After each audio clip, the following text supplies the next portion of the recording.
Good morning, everyone. I'm just going to give a moment to see if there's any panicked texts about not seeing slides or not hearing me. But hearing none, I think we can begin. Hey, I got a thumbs up. Thank you. Much appreciated. So, good morning. Greetings from Wawatonganon, otherwise known as South Detroit, previously known as the Ferry. In other words, I'm speaking to you from Windsor, Ontario, Canada, on the traditional territories of the Three Fires Confederacy of the Ojibwa, the Odawa, and the Potawatomi. Now, this past April, I had the pleasure of visiting UBC's Museum of Anthropology, where I encountered this work, Shaking the Crown Bone. Its artist, Eric Robertson, wanted to evoke something that linked all of the coastal nations together and decided upon what is called the bone game, something that they all knew and played. To do so, he depicts two giant lahal sticks, one of which includes a copper band around its center, etched with the Royal Proclamation of 1763, a document considered to be the foundation of the modern treaty.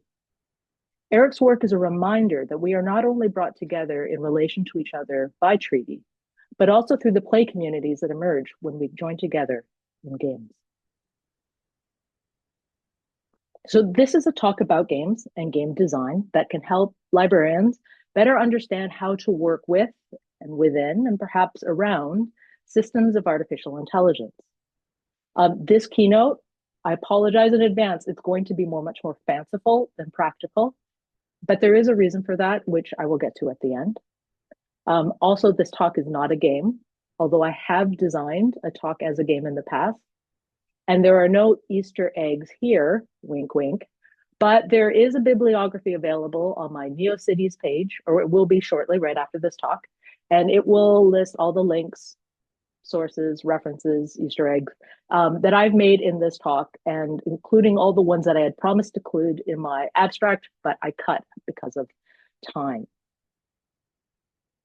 So this talk is broken into three parts. I love to break down a talk into three parts. This is part one. To begin, I would like to share with you where my interest in game design comes from, and to share with you what my claim of knowledge is on the subject, as my credentials before librarianship are from geography and environmental science. And in doing so, I like to think that I'm doing a much shortened version of Eugenia Zurowski's Where Do I Know From exercise. So, like all children, I grew up playing games. Play is how we learn. It's how we socialize. And it's how we learn to socialize. But unlike most people, I became fascinated in adulthood with a particular genre of game called serious games. Now, my journey playing these games began almost 20 years ago after I read this post on the website Boing Boing in 2007, which I took as an invitation to play an alternative reality game that was just about to launch called World Without Oil. Now, I was hyped to play this game because this was the first time I had heard about an alternative reality game before it started. This was the early 2000s, and there were already two epic ARGs that I only learned of after the fact. There was 2004's I Love Bees, which came out 3 years after another ARG nicknamed The Beast. It was an infamous game. We found out only after the fact that The Beast was developed by a team within Microsoft, and it was a subversive and experimental promotional vehicle for, wait for it, AI. Not AI as we know it, Steven Spielberg's 2001 movie, AI, Artificial Intelligence. Now, this ARG began when sharp-eyed viewers noticed that in the movie's trailer, there was among the credits a person named Janine Sala in the role of sentient machine therapist. When the curious searched for this name online, they found a series of websites that all appeared to be from the future, where robots and AI companions were commonplace. Then someone checked to see who had registered the domain names of all of these websites and found out that they all had the same last name of Geppetto, as in Pinocchio's creator and puppet master. They also noticed that the letters in summer 2001 in the poster had these weird notches in them. And someone discerned that these set of 10 notches could be interpreted as a phone number. And when they phoned that number, they got a recording that answered. And that's when the story really began. In all the weeks that followed from that first phone call, it was never clear exactly what was unfolding. The puppet masters behind the production refused to break character or even brand the experience with a name, which is why it had to have a nickname, and it ended up being the Beast. In fact, they went out of their way to state this is not a game. Over the next several months, players would solve puzzles to advance the narrative conflict between two sides in a fictional civil rights battle over robot sentience. They solved puzzles. The puzzles in the game had players reading the book Gödel Escher Bach. They translated from German and Japanese. They decrypted Morse code and Enigma code. And they performed a wide range of technical operations on sound and image files that they had downloaded, and they swapped between players. And sometimes players received actual phone calls from unnamed parties for invitations to attend real-world events. At one anti-robot rally, attendees solved puzzles and then phoned the answers to players at rallies being held simultaneously in other cities. It was an exhilarating experience to those who played the game. So The Beast, I Love Bees, there's another ARG that's quite famous called Year Zero. These early alternative reality games, in many ways, were just a collective exercise in puzzle solving, with each puzzle unlocking more clues, or more puzzles, or another chapter in the narrative of the story. But like all puzzle games, once the puzzles were unlocked, these games could not be replayed. And it was almost as if these games were like designed to generate feelings of missing out, which is in some way why many ARGs ended up largely as promotional vehicles for the launch of movies, video games, and albums. So I had heard about all of these experiences after the fact. I felt the FOMO real bad. And so by the time I learned about ARGs, I had missed its largest and most culturally significant production. But this time, we're going back to 2007. I wasn't going to miss out my chance, even if this ARG ended up being sponsored by PBS, the public broadcasting system. And it was designed for a much more noble and serious goal than promoting a movie or video game. The starting scenario of World Without Oil was shared on its website. It starts with a transcript from a small group of people who are stuck at the Denver airport, as all the flights are abruptly canceled and the airport is closed suddenly for no reason. The waiting passengers come together to pool what they know, and they shortly discover that oil and jet fuel prices have suddenly skyrocketed. Now, this is a deep cut. If this scenario sounds familiar, it is also the starting premise of Douglas Copeland's 2010 set of Massey lectures called Player One: What is to Become of Us. Now, World Without Oil is considered an alternative reality game. But unlike I Love Bees and The Beast, World Without Oil asked players to write their own stories. Players were asked to share how they could imagine themselves in a future where they had to suddenly face a calamitous oil shortage. And in response, some players, maybe just because they wanted to get good video, documented their process. One player documented the process of their new garden. Another player tried riding their bike to work for the first time so they could write about the experience. And by doing so, they found out that the trek was actually much more achievable and enjoyable than they first thought it would be. And so then they started writing to work as like a new practice. And so maybe you can see where this is going. In 2007, I spent some weeks imagining myself living through a scenario that millions of people in the Far East suddenly found themselves in earlier this year. But it goes on. 3 years after World Without Oil, in 2007, I played another serious ARG, and that game was called Superstruct. It was designed by James McGonigal. And that game asked us to envision an outrageous scenario, that in 2019, the world would be struck by a deadly global pandemic due to a respiratory disease, and it would require the world to quarantine. And by the way, this is the weirdest humble brag, but I was chosen as one of the 19 winners of this game of Superstruct. So I literally won the pandemic before the pandemic actually happened. Now, I obviously didn't end up winning a physical prize for the game, but I did gain something important from the experience, which was the actual experience of having to have already imagined possible strategies to get me through quarantine. I was better prepared for the experience when it actually hit in 2020. And I know that I'm not the only Superstruck player who felt this. Now, what I didn't predict, I had some predictions like I would invest in noise canceling headphones and I would start a garden. What I didn't predict was that when the global pandemic really came along, I would already be at home because I was on sabbatical, and my sabbatical was about games and play in libraries. But that doesn't seem too unlikely. What might have been surprising to 2007 me was that by this time, I would no longer be interested in alternative reality games because I've kind of largely gave up on them. And the reason why I stopped following ARGs is this.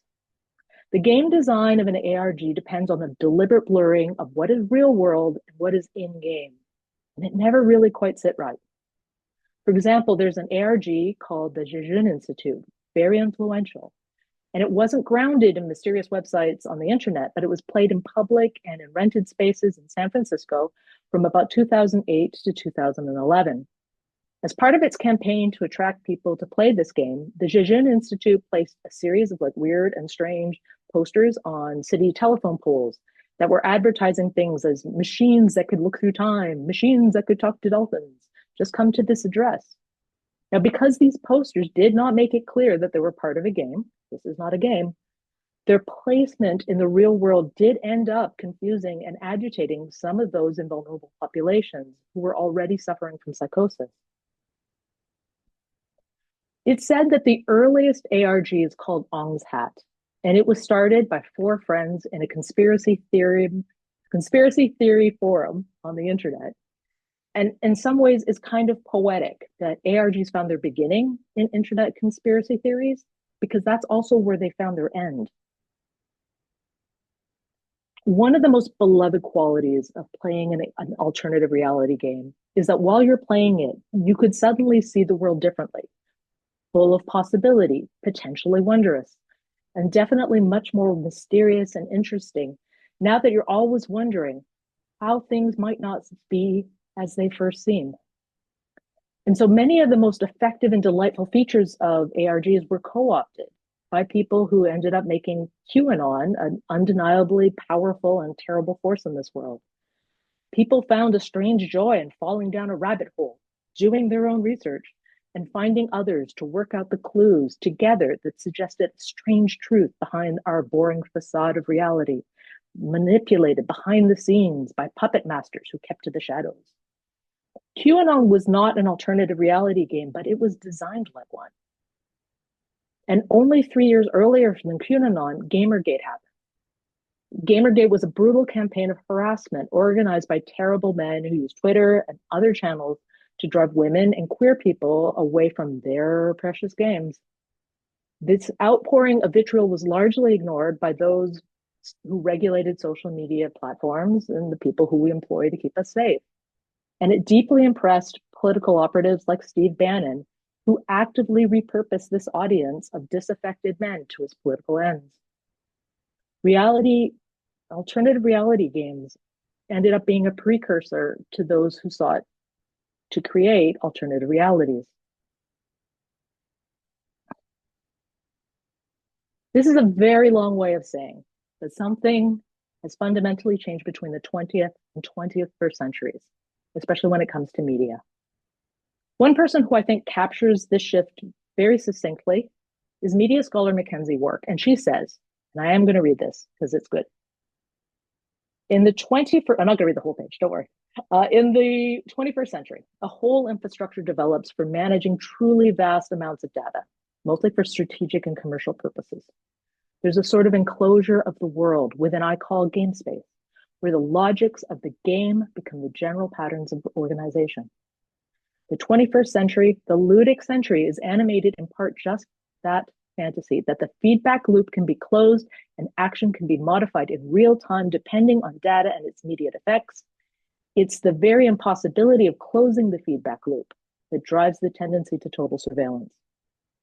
And I have to agree with Work here. I do believe we're in the midst of another enclosure movement.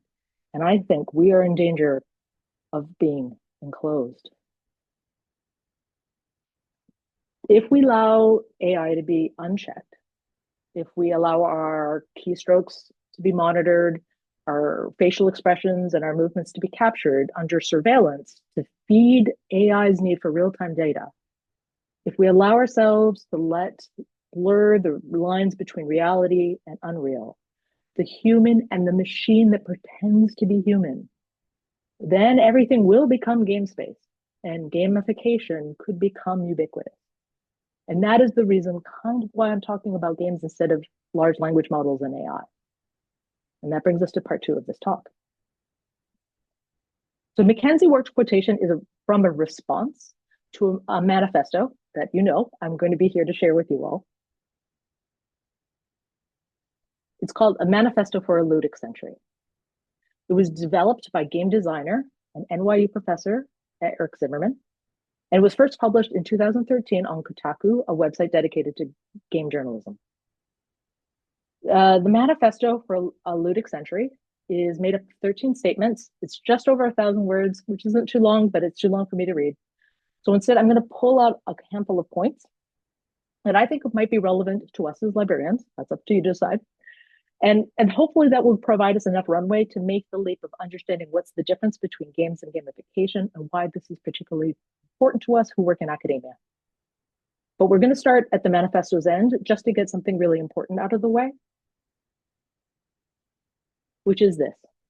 Games are beautiful and they do not need to be justified. Above all, games are not valuable because they can teach someone a skill or make the world a better place. Like all forms of cultural expression, games and play are important because they're beautiful. Appreciating the aesthetics of games, how dynamic, interactive systems create beauty and meaning, is one of the most delightful and daunting challenges that we are facing in the Ludic Century, in this dawning Ludic Century. So I started this talk with some dark stories, maybe surprisingly dark stories, and I suspect some of you might not have were expecting that. You probably thought I was going to expound on how great and wonderful games are in generating joy, encouraging learning, and bringing people together. And let me be clear, I really, not only do I strongly believe in those things about games, that games are tools of conviviality, I believe that some games can provide a kind of liberatory play.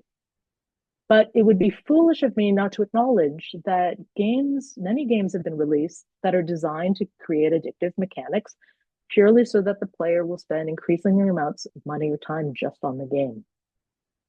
Not surprising to, I think, the people in the audience, games are not neutral. Just like technology is not neutral. Games are artifacts and artifacts of politics. They are designed to generate an affect in the player. Games are aesthetic objects that give us a goal to pursue and a set of rules and affordances to explore through our agency. Okay, so now that we've established this, that games don't need to be justified, I'm going to try to justify games. Here's another pair of statements from the manifesto that might be more relevant to our profession. The 20th century was a century of information. But in our Ludic century, information has been put out at play. Our information networks no longer take the forms of vast card catalogs or pneumatic tubes. Digital networks are flexible and organic. In the last few decades, information has taken a playful turn. To take a prime example, Wikipedia is not just about users accessing a storehouse of expert knowledge. It is a messy, chaotic community in which the users are also the experts, who together create this information while evolving the system as a whole. Now, I'm a Wikipedia editor, and I've already given several presentations to librarians about why I strongly believe that it is mutually beneficial that more library people contribute to Wikipedia and Wikidata. So instead, I'd like to respond to these points in a kind of playful way. So let's start with the premise that Wikipedia is a game. And it's a game that you can choose how to play in order to how you would like to win. Indeed, Wikipedia is an implementation of a game or metagame called Nomic. Now, suppose I was on this page, I could click on the link Nomic to learn more about it. I discover that Nomic is a game that was created in 1982 by philosopher and law scholar Peter Suber. Maybe I don't know who he is. I click on Peter Suber. And I find out that Peter Suber is one of the first champions and who defined open access. So there's a kind of fun that you can get and you can experience when you follow your curiosity on Wikipedia. And I don't think it's a controversial statement to say that no library catalog or discovery layer is as fun. But what makes Wikipedia Wikipedia is that the site invites readers to become editors. And there are levels to being an editor. Unregistered users can make edits, but they can't make new pages. Registered edits can make new pages, but they can't roll back other people's changes until they reach a higher level of being an editor. Editors with the highest level access are called administrators, and they're the only ones who can edit the most controversial pages that are locked down to everyone else to prevent vandalism. So in contrast, in library land, most librarians are never given access to make even the simplest changes to records in our own library catalogs. By the way, this essay is it's just recently published. It explains why, while Wikipedians and library workers share many same aims, they still maintain important differences in their approaches towards open access. This essay was written by the founder of the Wikipedia library. And if you're not familiar with it, access to the Wikipedia library, you can consider it a prize you win if you're a Wikipedia editor who has made over 500 edits over 6 months, more than 6 months.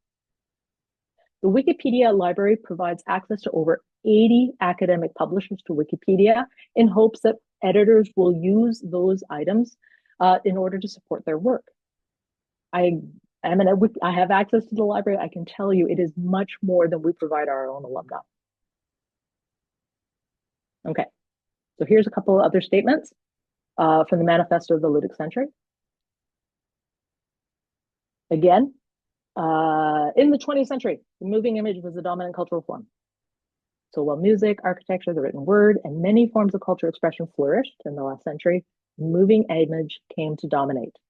Personal storytelling, news reporting, epic cultural narratives, political propaganda, all were expressed most powerfully through film and video. The rise of the moving image is tightly bound with the rise of information. Film and video as media represents linear, non-interactive information that's accessed by a viewer. So think of broadcast media. However, we're not in there anymore. We're in the Ludic Century. It's an era of games. When information is put at play, game-like experiences replace linear media. Media and culture in the Ludic Century is increasingly systematic, modular, customizable, and participatory. Games embody all of these characteristics in a very direct sense. Increasingly, the ways in which people spend their leisure time and consume art, design, entertainment will be games or experiences very much like games. Now, this, to me, seems a little obvious now, but we have to remember that this manifesto was written in 2013, when YouTubers and content creators were just starting to emerge, and Instagram was like only 3 years old. Social media is a very game-like experience, both to those who create it and the ones who consume it. And there are many actors, good and bad, who actively try to game these platforms as a means to change our realities by changing what we see. It is difficult, if not impossible now, to know whether that new band or product that you discovered was by chance or because a company paid money to a content creator or to the platform to nudge the algorithm to make sure that you would see what they wanted you to see given your demographics. On that note, here's another prompt from the manifesto. We live in a world system.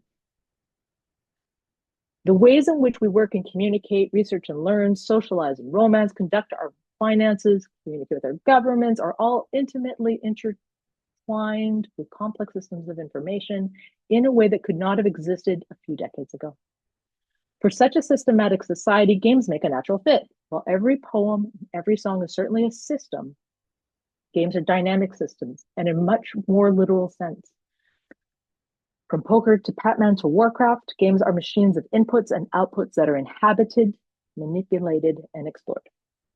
Okay, so I'm going to use this prompt to talk a little bit about educational games. I think we all had direct experience in playing games that have been repurposed so that the game becomes educational. So think of word searches like in school, or crosswords that like require you to use the definitions that you just learned last week. Or think of any number of trivia games or games that you can play in Kahoot. These games are used by educators and librarians to deliver educational content through the process of playing a game. And these games are generally really easy to play with, and they provide a very enjoyable group experience and sometimes very effective experience in the classroom. However, I just would like to argue that some of these games only scratch the surface of what a potential of game design can provide.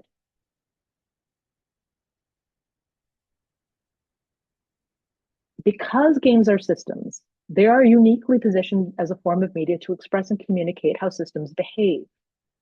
Game scholar and designer Ian Bogost calls this quality procedural rhetoric for those games that try to persuade or teach us through the rules of the game, not just its representation. So one example is the game Universal Paperclips, designed by Frank Lantz. In this game, which is available free to play on the web, it's known as an incremental game. And in it, you're some sort of intelligent being who makes paperclips. Now, this game was inspired by a thought experiment that was proposed by philosopher Nick Bostrom in 2014, in which he wondered, what if people instructed a super intelligent computer to make paperclips? And then this supercomputer refused to take the subsequent instructions to please stop making paperclips. In Universal Paperclips, you are that supercomputer exploring the premise of what might happen if humans are taken out of the loop. So we live in a world of systems, academia itself, a world of systems, all made up of people in different roles. We demand different, who have the roles themselves demand different objectives, and they have different motivations. And we work in very different timeframes, from faculty to a graduate student to an undergrad. And yet we're all working together ostensibly for the same goals. Now, one way to better understand these systems is to spend some time imagining yourself in the role of another person, perhaps in a game. One such role-playing game is called A Year in the Life of Digital Humanities, A Year in the Life of a Digital Humanities project by Quinn Dombrowski. So think of it as D&D and DH. I have not played A Year in the Life myself, but I've read its rule set and I read its companion article, and I think it's a great example of an educational game that not only teaches through rules, but it encourages a sort of resourcefulness of the players themselves from the game. So remember at the end of part one of this talk, in which I gave a warning that the ubiquity of surveillance generated by AI could lead to an encroachment of gamification? So at that time, I neglected to define what gamification is. So gamification, according to Wikipedia, is the process of integrating game design elements and principles such as points, badges, and leaderboards into non-game contexts in order to increase user engagement and motivation. So we might engage in gamification in pursuit of personal health goals. So for example, I might allow self-surveillance if I want to track my steps in order to maintain a streak of days in which I've met my self-set health goals. But if my workplace encourages me to set my daily health goals using its health benefits app, then suddenly the same set of motivational tools have now become a tool of organizational surveillance that could have real-world ramifications.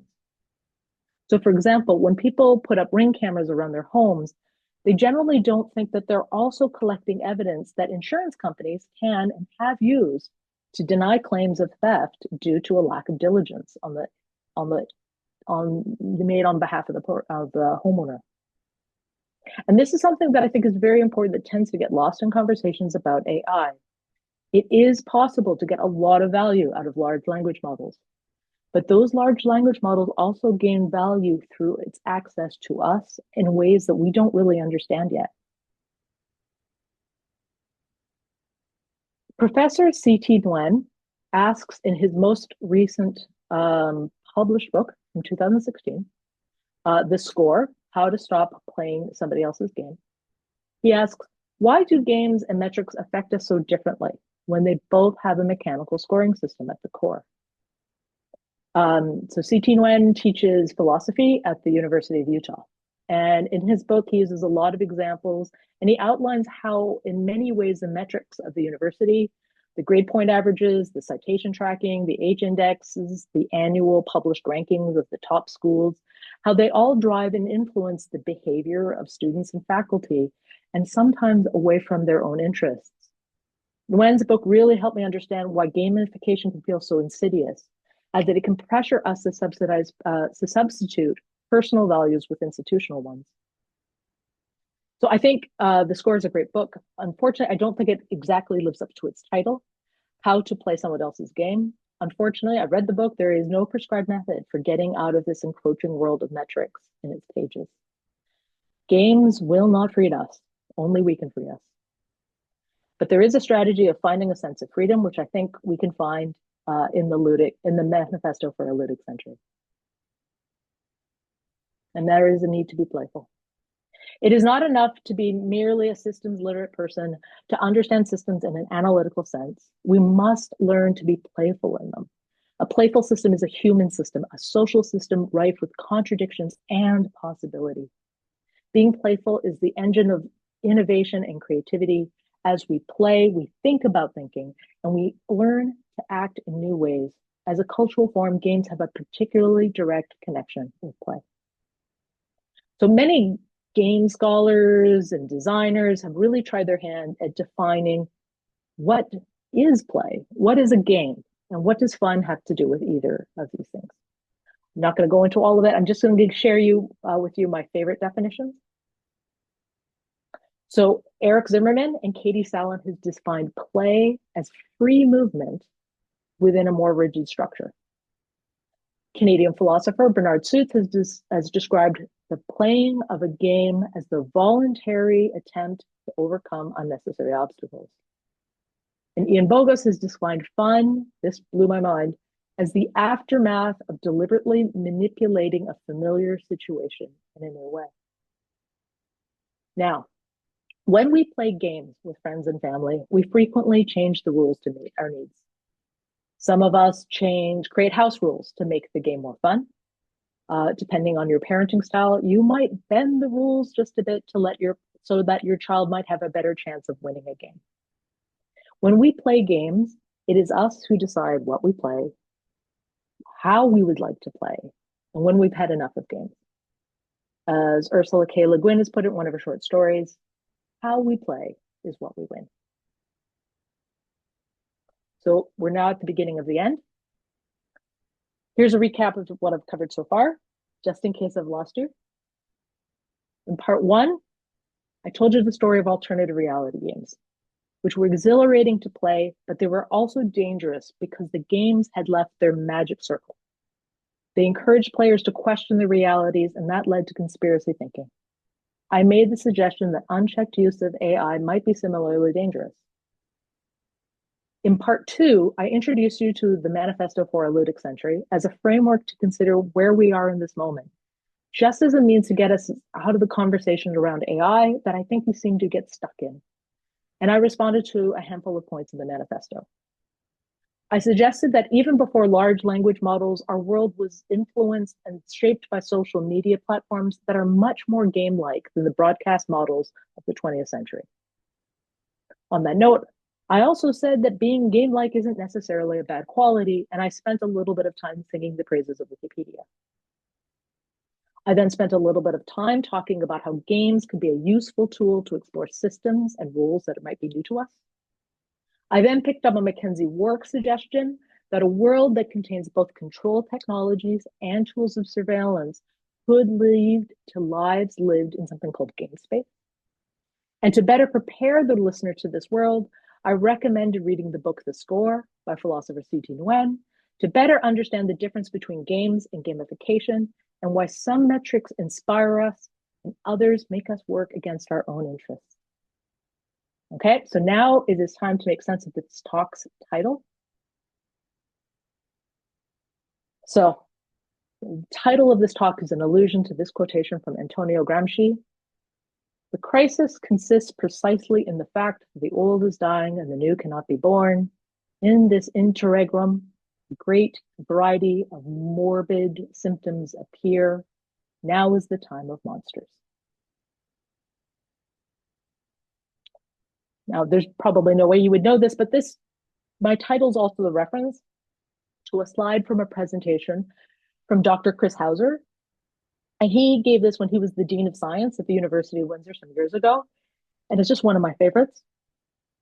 In a video game, you know you are going in the right direction if there are monsters. So games are where we can practice facing monsters.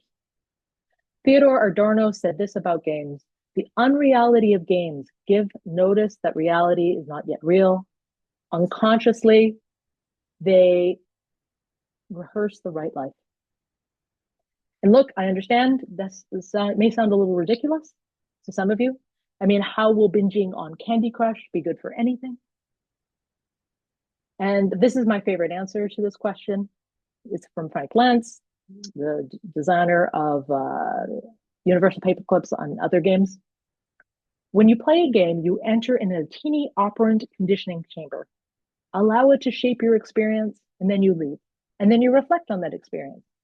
And then you play a different game and compare them to each other. So games are one way that we can understand systems that serve us well and those who don't. If a game is not serving you well and it makes you leaving yourself feel worse than when you started, remember that you can always try playing another kind of game. Games allow us to try on new types of experience and explore new forms of agency. So in 2011, the New York Public Library celebrated their 100th anniversary at their main branch by commissioning a game from Jane McGonigal, the designer of Superstruck. Now that game had 500 lucky players allowed to spend the night in the iconic Stephen A. Schwartzman building, and they did a whole bunch of game activities together. And from those activities, they wrote a book as a direct result of the game.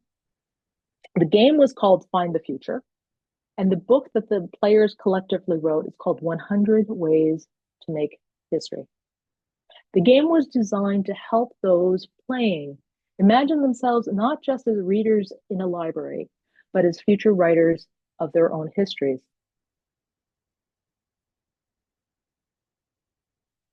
It was only through the process of working through this presentation that I had an epiphany.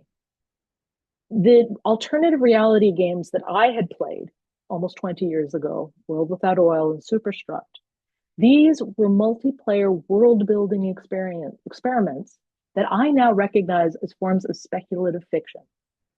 Speculative fiction, otherwise known as visionary fiction or radical imagination, is the work of imagining and sharing a better future for ourselves, our communities, and for all of us. As poet Martin España has said, no change for the good ever happened without being imagined first, even if at the moment we imagine this great change, it seems absolutely impossible. We deserve a better future than one that is optimized to make paper clips. And at this moment, many of us might feel demoralized because we feel like we're being written off. So in response, I think we as librarians, we need to rewrite ourselves into a better future to live for, to know what we need to work towards. I recently joined a small group of people that do future writing, and we share it and we reflect on it. And it's been a really amazing experience. And I strongly recommend that to my colleagues. So we are gathered here today for the next couple of days to do this sort of form of future imagining together. Over the next few days, our colleagues will be sharing stories and experiences from our fraught and complicated presence, one that might suggest where we should explore next to get us closer to a better future for ourselves, our libraries, and our campuses. I really want to thank the organizers of the CAPAL conference for doing all the hard work, all the stressful work behind the scenes that will have made and will make all the upcoming talks and conversations and connections possible. That brings me to the end of my talk. You can find, I'm just going to go flip a link and you will be able to find all the text, the links, citations, maybe some Easter eggs on my website, copystar.neocities.org. Please subscribe to my newsletter. It would make me so happy. I have an arbitrary number I want to make. It's a very small number, but it's an arbitrary number and it's important to me. Thank you for your kind attention. And please enjoy being in the loop with your fellow humans. Thank you so much.